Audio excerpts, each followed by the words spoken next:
Welcome. Uh, my name is Gülçin Karadeniz, and I work in the Communications Department of the European Environment Agency. Today, we are going to talk about marine litter and circular economy, and we will take about half an hour. And we'll start with introducing ourselves. Maybe we start with you, Mustafa. What do you do at the European Environment Agency? Hi, Mustafa Aydın. I work for the European Environment Agency for almost 6 years. I work mainly on the zero pollution subjects, monitoring of the zero pollution action plan of the European Union, and also on marine assessments, in particular marine litter assessments, European level, and also many other things. Yeah. But you were also just the project manager for one of the publications that we published recently, to which we'll come back to. Tobias, what do you work on? Well, my name is Tobias Nilsson. I work on circular economy. So both on how circular economy can help reduce pressures on the environment. I also work on how can we monitor the circular economy system or systems. And then, of course, I also work on plastics. Which is also linked to what we will talk a little bit about on marine litter, right? So for our live viewers, the idea is actually that we ask your questions to our experts. We have recently published a report on marine litter and how circular economy could actually help address some of the issues there. And once we have your questions, I will actually ask them to our experts. So just comments section is for your questions, and we'll get to them as soon as we can. So we said that we just recently published a report on marine litter. First of all, what is marine litter? What are we talking about? Now let's start with litter. Litter, we all know litter. So litter is what's on the land. So when it flows somehow, the abandoned, discarded, human-made items, when they find their way to the sea, they may be sea-based, so directly thrown at the sea or forgotten at the sea, or they might be coming from land and using main streams like rivers or the wind and ending up in European coasts and the seas. Then they become marine litter. Yeah, I think everybody has seen some sort of like pieces of plastic or other kind of debris or aided litter. It can be any type of debris indeed, big pieces, small pieces, fishing nets, or some packaging items, some plastics or glass or any type of wood, metal can be, when they are thrown and become litter, useless, waste, and they can end up in our seas. And they often do, don't they? Yeah. So, as we said, we published a report. What are the main findings of this report, if you can just sum it up at a very high level? Is the situation getting better? What are the main issues? How can we tackle them? Maybe that's the point that we can get to the circular economy point. So for many years, European Environment Agency is on work in marine litter and circular economy or pollution-related topics. And marine litter is, of course, a type of pollutant for the European seas. So it pollutes the European seas. And therefore, it's a very important thing that it affects the marine biota and human health. So that's why we are focusing on the issue. Why there is a big focus on the issue and EEA built up this report is it's becoming more and more important because the amount of marine litter, which 85% of its plastics, is piling up in our seas and shores and is polluting. So we discovered that this amount is rising year by year. This is very unfortunate. So it accumulates. It accumulates in the seas. It's estimated that millions of tons of plastic is every year accumulating in the European and the world oceans. The report states that these plastics, we wanted to see the source of these plastics, to see the extent of this problem, where it is coming from, and how can we find these pathways of these plastics, how they end up in our seas. So every year, huge amount of plastics is being produced and consumed in Europe, and every year this amount, as I said, increasing, and a huge amount of plastics using rivers, approximately 626 million items coming from via European rivers to the European seas. That's every year. Every year. And this is just one of the streams of plastics that we know. And Eventually, according to the European Environment Agency report and assessments, and with a special tool we used, we estimated that 75% of the European seas are problematic areas or polluted areas in regards to marine litter. You did mention that it actually affects our health as well. So, course. of course, you know, life in marine environment is impacted. How does it affect our health? If you can give just a few examples so that our viewers can understand. Let me start with the biota. When the marine litter is discarded, big items, the very simple and visual thing is the biota, the animals at the sea, the fish and animals at the beaches can be entangled with those items, and it might affect their growth or even kill them. Or the fish can eat them. Even big plastic pieces we find in Europe in bird stomachs and fish stomachs. And these items in time, with the effects of the sun and the sea, water and chemicals, they break into small pieces. These macro items we throw as litter, plastics, become microplastics. And microplastics are so harmful for the biota, they can digest it, eat it, mistaken by the food, and this affects their reproduction, for example. And via food chain, when we eat the fish, and we also eat plastics, and we somehow eat plastics. Or, of course, this is the marine domain. When you drink water, we know that now in the water we drink there is plastics. The air we breathe have also micro or nanoplastic particles, which might affect human health. Yeah, I mean, you said that you're working on plastics as well, so you had a bigger kind of picture, I assume, than just the marine component. But yeah, that's another thing that we know, that plastics last forever and ever. We are talking about many different actually items when we just say the generic word plastics. It's not one single thing. Yeah, that's important to keep in mind that plastics is really it's everywhere. It's in our everyday lives. It's a very useful material. But unfortunately, some of the qualities that it has, that it's very lightweight, it's very durable, end up as problems when it ends up in the sea or on land, because it can spread very quickly, very easily, because it's very lightweight, and it tends to stay there for very long periods of time. Yeah, I invited our live viewers to ask questions. We do have a question from a school in Ireland, so I'll just take it because it is about plastics. So I think this is quite timely in that sense. So I think might be watching it in their classroom. They're wondering what percentage of a plastic bottle is recyclable and how much of it is lost. So a similar question is also on Twitter as well. How much of plastic waste actually gets recycled? Right. So plastic bottles is it's a very visual one. I think we consume globally around 1 million plastic bottles every minute. So there's a huge production every minute. So there's a huge production of plastic bottles. Plastic bottles have a good quality in that they're very, it's a high quality of plastics. It's what we call PET. So this is and it's very high quality because we consume it. It has water inside it and we drink it. So it has to be really high food grade quality. So it's very recyclable. So if we have schemes that could pick it up, such as deposit and return schemes, so that there's an added price on your water bottles, which you then, when you give it back to a machine at your local grocery, you get that money back. Like in Denmark. Denmark has that. Denmark has like a few other countries, and we see these spreading. Then you can actually get really a very high collection rate. I think it's in the 90s. It's really high if you have these schemes. So there are ways, like in these circular economy actions or strategies where you can collect some of this plastic before. But what do they do? Do they melt it again and then produce another bottle? Yeah. So typically now we would grind it up, the plastic bottle. It's very small pieces, and melt it, and then ideally you would then make new bottles of it. We see there's a lot of people or a lot of different producers want this PET recycled because it's very high quality. So we also see PET bottles being used for other types of materials. But I would say from a circular perspective, the best is if you take that bottle, then make a new bottle out of it.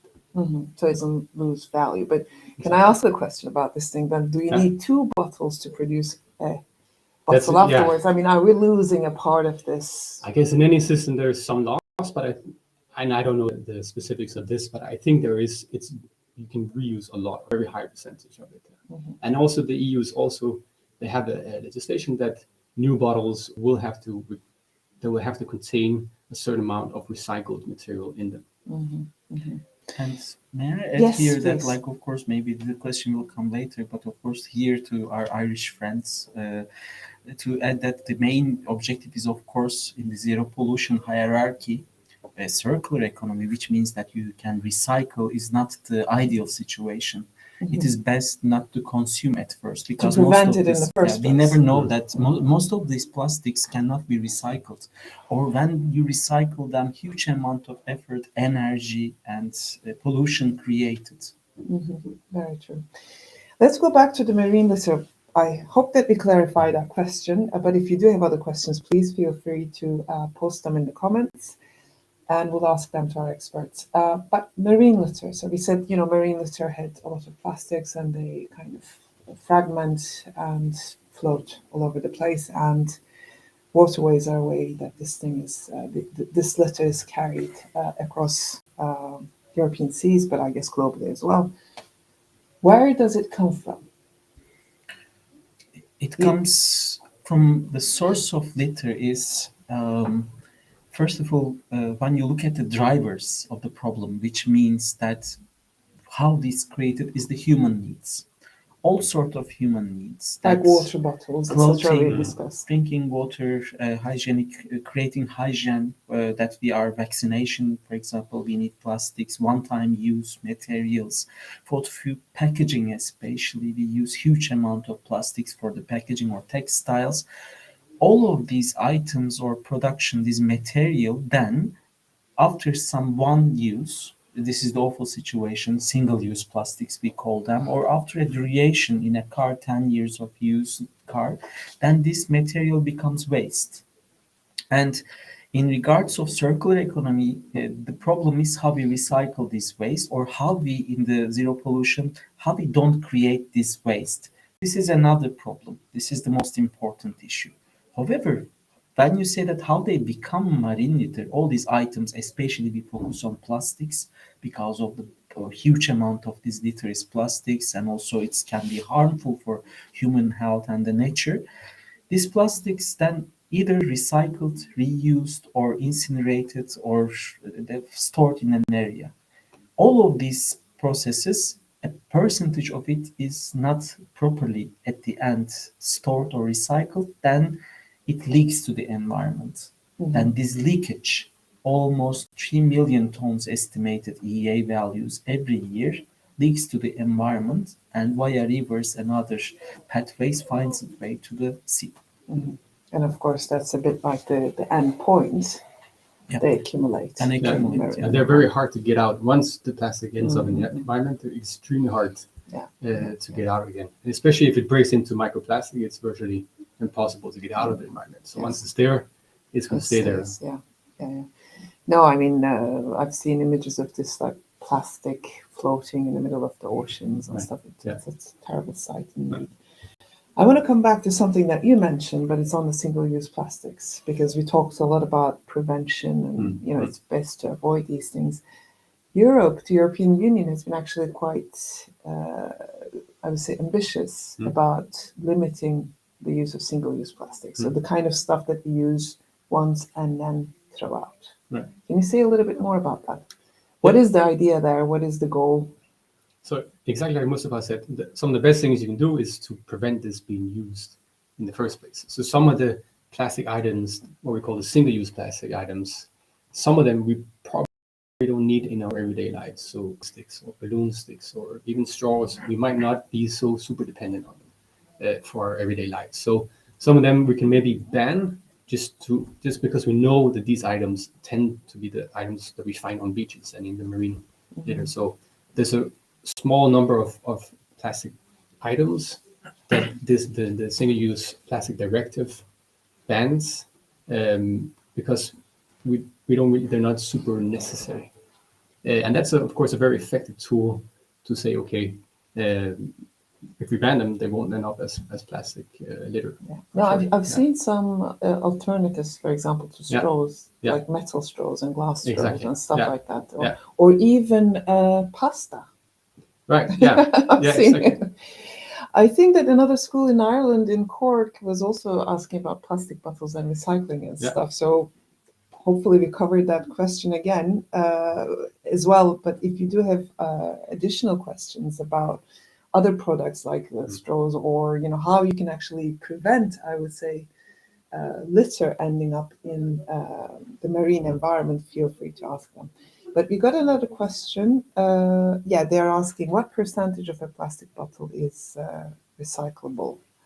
So we did talk a little bit about it, but I think it depends a little bit on what you were saying about Yeah. the PET. So or typically, the water bottles that you'll buy your water, hopefully not, but if you have a water bottle or your soda bottle, this is a PET, so it's a type of plastics, and that's very recyclable. So that, I would say, the whole thing is is recyclable. Okay. And we tend to see that 30 or new bottles, 30 or 40% of those bottles are actually made of recycled material.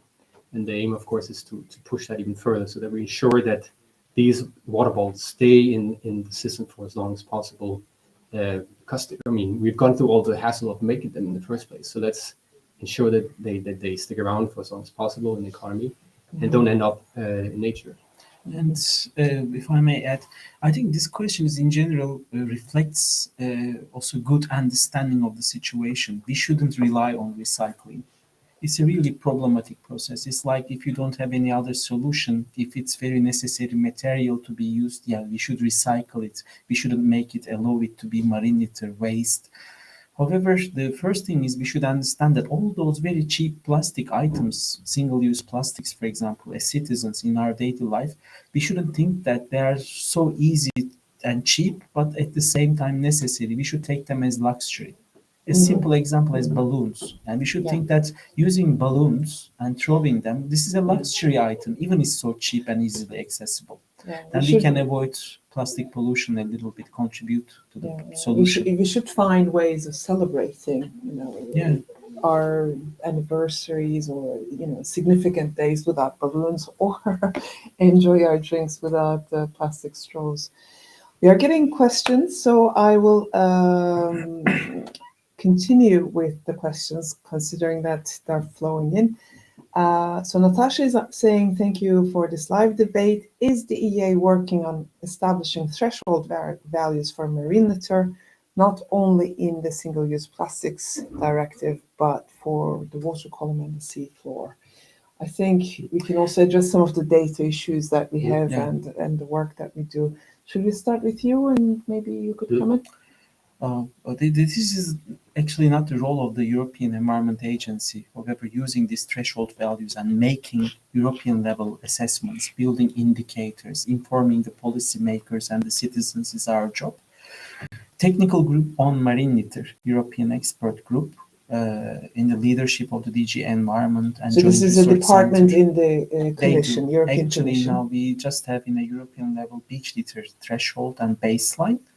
And they're very much working on with a science base. They are very careful about that, producing for microliter, water column, or other compartments of like seabed litter threshold values. In the report, we also use similar approaches to provide more information, but this is the role of the TGML.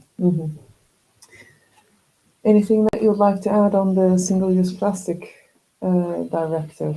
Not only in there, because there are many different kind of legislative, let's say, frameworks and so on in the EU, in the European Union, that look at this whole waste management issue. Because we said that most of the litter comes from land-based activities. Yeah. I mean, exactly, and I think to combat these issues of plastic pollution or pollution generally, you need a whole wide toolbox, policy toolbox at hand. And the single-use plastic directive is one type of tool when you're banning certain amounts or specific items of plastic.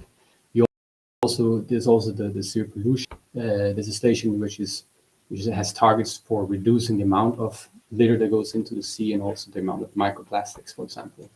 You also have recycling rates, and then you have all kinds of other policies that are encouraging us to use our products for longer and to reuse them, and also to design them in better ways so they're easier reusable, they're more reusable and more recyclable in the first place. Yeah. But every time that they're recycled, you actually still spend energy and other resources. So the to best thing is, recycle. of course, to reuse it, to use it for as long as possible. Yeah. And if you don't need it, maybe somebody else can use it instead.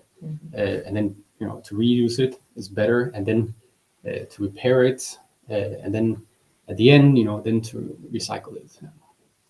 We are getting more questions from our viewers in the schools in Ireland, and they're asking in Cork again, what industry is the worst for producing plastic and where it is to polluting the environment? Can we name? We talked a lot about I think plastic bottles, but I think one thing that we haven't discussed that much is textiles. There is more and more plastic in textiles. But can you just say this is the industry that actually creates a lot of? I mean, I think it's because we need plastic. So plastic in itself is not evil. It's not a bad material. It's a very useful material, and we need it. We depend. I mean, looking around this table, there's those plastic items that we wouldn't be able to do this what we're doing now. So we need it.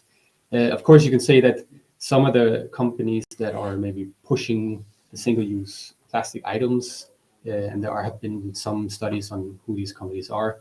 You can say that maybe there's an idea that they can sort of change their behavior or maybe focus more on multi-use products instead. But it's really up to everybody. It's both producers, it's also us to sort of demand. Consumers, and also and users of governments as plastic. well to sort of really push the circular agenda, so that we demand, we want better quality plastics that are reusable rather than sort of these very cheap, you were talking about as well, these very cheap items that we use once, we hardly even notice that they're lying around, and then we suddenly discard them. Yeah. There's a question that I think from Ian that could be developed a little bit along these lines as well. He's asking, can we make plastics safer so that they present less of a risk to the environment? And what are the most dangerous plastics? Because I see more and more biodegradable and I don't know, with corn, something kind of plastics. Yeah. So what are the most dangerous plastics? Can they be safer? So there, should I start? I can start. Yeah, and then I guess so. Some of the plastics, there are different types of polymers. We call it families of plastics, and some of them are more dangerous than others. It really depends on what types of chemicals are in the plastics, and also what types of chemicals are added to the plastics to give it different characteristics. So we want it to be softer. We want it to have different colors, and all this requires different types of chemicals. And some of these chemicals are rather toxic. So there's a lot of debate now about phthalates and other PFAS. Some of these chemicals are added to plastics as well. To give that kind of characteristic. Exactly. Yeah. To make it harder or whatever. Exactly. Whatever characteristics you need, and that problem. So that's so we can sort of look at those chemicals and maybe not use the most toxic ones. That's a good place to start. I think both questions can be. There's also common answer to both questions that. We are not pointing out any type of industry or any type of use of the plastics. Just we are, as EEA, always in favor of, as the European Union agency, in a sustainable transition of the sector and good legislation and an information base. Here it comes to the also zero pollution, and the EU has a chemical strategy recently. It's like an iceberg, the things that we don't know about the chemicals in the market and their adverse effects is too big. We want to know it. As the agency, our wish is to know more about the chemicals, plastics, their impacts on the biota and humans. And we are so much trying to encourage the plastics industry to a sustainable transition. Yeah. We are getting more questions. So I think there's some...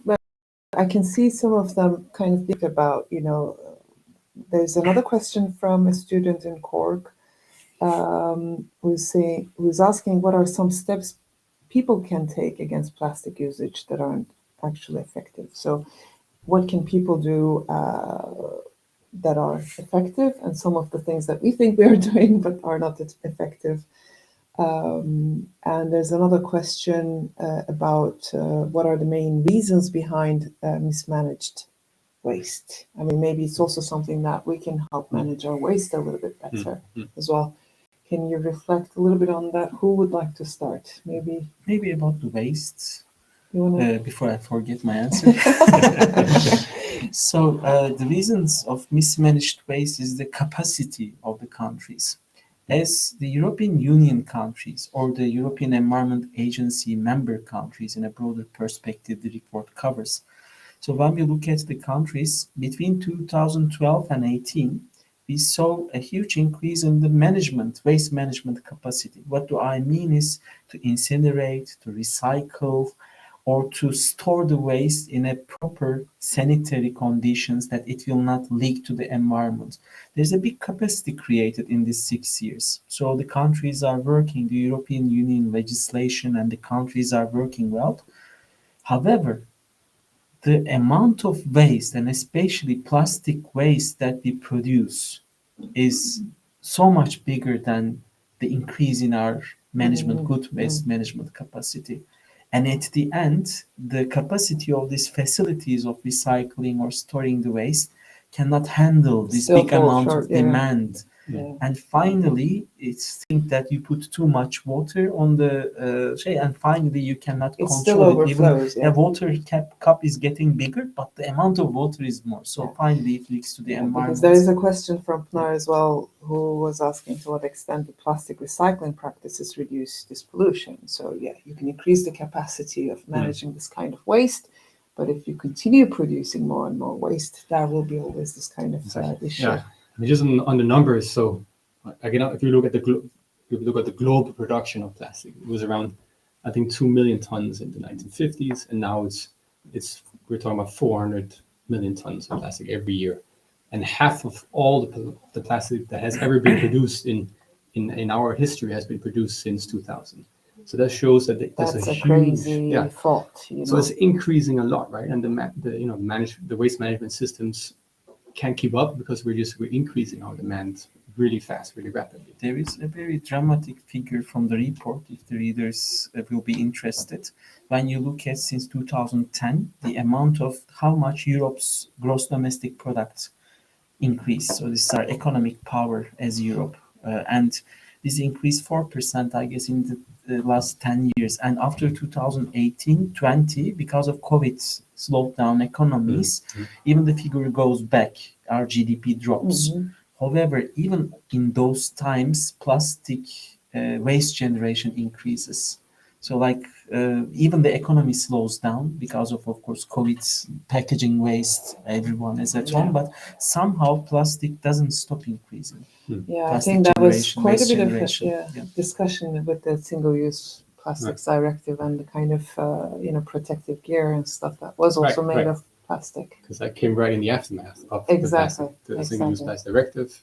Didn't really anticipate that there would be a pandemic shortly after, which I think as well, that we had a report as well pointing this out, that in the first 6 months of the pandemic, I think we imported a few 100,000 more tons of face masks than we did before. So it increased our plastic use, which also shows that there's a need for having a circular plastic system, because it is a very useful product, and our use of it will probably increase. So we really need to have strong systems that are able to handle this, or else we'll see the next report will show an even bigger increase of plastic waste. So prevent where we can, reduce our use where we can, and stay, recycle as much as we can, and try to go for more sustainable plastics. Exactly, more sustainable, and think about how you use plastic, right? So if you use these, drink from glass bottles when you can instead of water bottles and so on. There's a lot of things you can do, but this is really a combined effort. It's not something that consumers alone, we shouldn't just feel all the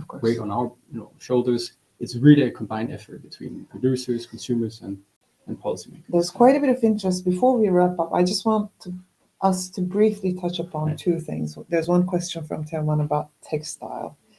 It is, let's say, less explored, less known component, and with microplastics, there's a rising trend, etc.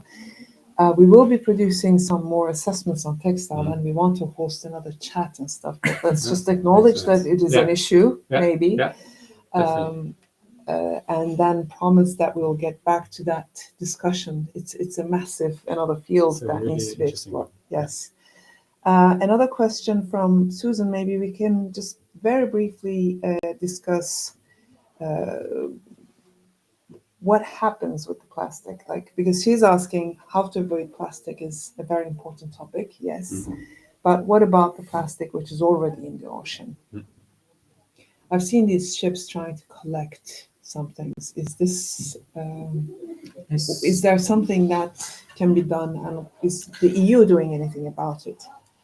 The European Union supports, once the plastic, of course, this is the most unwanted situation, that it flows to the seas and it's, of course, accumulates, sinks, or stays in the water column and affects the marine biota and human health. But if that's the last case, the EU supports these collection efforts and innovative technologies through its funding. It supports such funding projects which creates innovative methodologies and applications for the collection of the plastics from the sea. And these efforts, of course, end up with great ideas. For example, also there are ideas before the river carries the plastics to the seas. There are innovative solutions to collect the litter as waste and properly recycle or store the waste. And also citizens help. It's a very classic effort of the NGOs for the European beaches and the seas. They dive and collect the litter from the seabed. They also collect the litter from the beaches. And European Environment Agency has an ongoing, a very important European level citizen science project for more than 10 years, which we collect the data through 35 different NGOs, more than 35, and all over the Europe. We worked collectively together with these NGOs to somehow collect this waste from the beaches and at the same time use this data To see what the situation is. magnitude Yeah. of the problem. Yeah. We could also share links to that initiative in the comments as well. But as Tobias said, this collection effort is a very minor contribution to the solution of the problem. It's not enough, and once plastic becomes microliter and nanoliter, almost impossible to clean. Yeah, becomes part of the environment. Yeah. Any last thoughts from you before we wrap up? But maybe just building on that note is that we really need to turn. We can't wait until it becomes plastic litter or pollution. We really need to address it further upscale, right, or further up the life cycle. And there, I think circular economy really brings a set of different types of actions and tools that we can really use to make sure that we use the plastic as best as possible, keep it in the economy so that it doesn't sort of leak out into nature. Including, we didn't touch upon that thing on this biodegradable. Biodegradable is I think it can be applicable for some specific items. I think the notion that plastic just disappears, it depends really on the circumstances. So most biodegradable plastic still needs to be collected and biodegrade under controlled environments. It has to be a certain temperature, has to be some enzymes that kickstart the process. We can't simply rely on plastic that degrades by itself. Whether it's biodegradable or not, plastics do not belong in the nature, ocean or in exactly. nature in general. So I think that will conclude our live chat. Big thanks to our live viewers in Ireland and elsewhere. So we hopefully we answered some of your questions. If not, we will have other chats on textiles and other things on climate change. So watch this space. And a big thanks to my colleagues, Mustafa and Tobias, for answering some of the questions, and to the team behind the scenes. Thank you.